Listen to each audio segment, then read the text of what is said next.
So you played during a time when Bentley was becoming nationally known, including 5 straight Fab Four appearances that happened right in the middle of your years.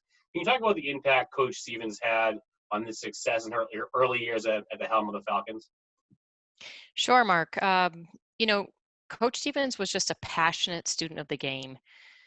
She and her staff worked so hard to like scout our opponents, watch, hours of tape.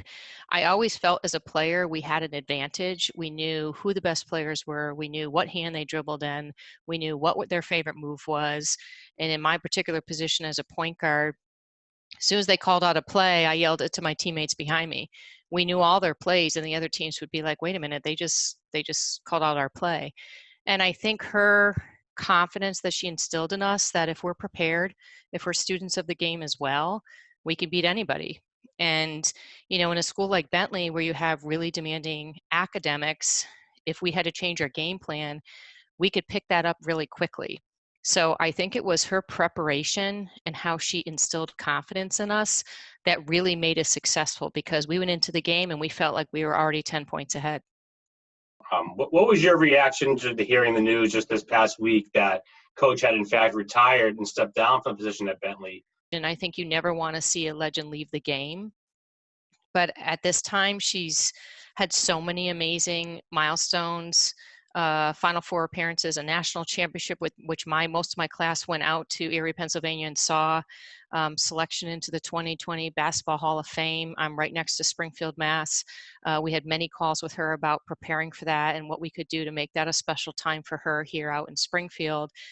And if I were to be honest, I think it's just a great time for her to think about the other adventures in her life. After giving 44 years to the sport, we connect with her often. We were up at Lori King's house in Maine last summer, and she came up. So we see her a lot outside of basketball. She's always made that connection.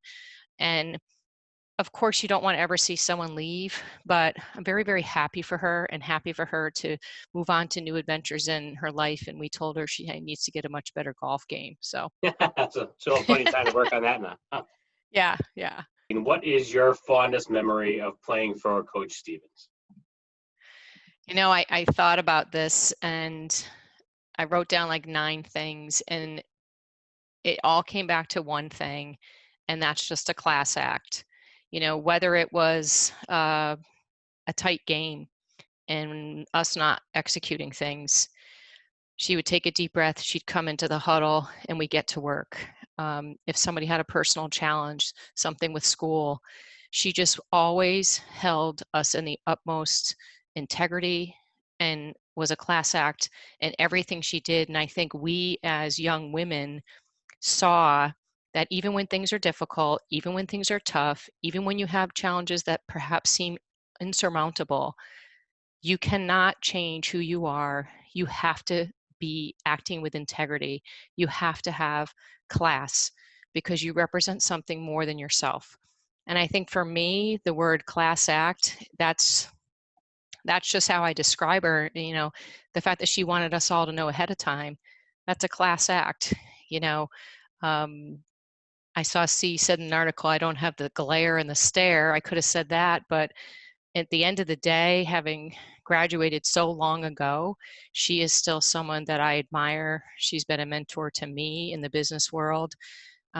Just a class act that's kind of supersedes all my other memories.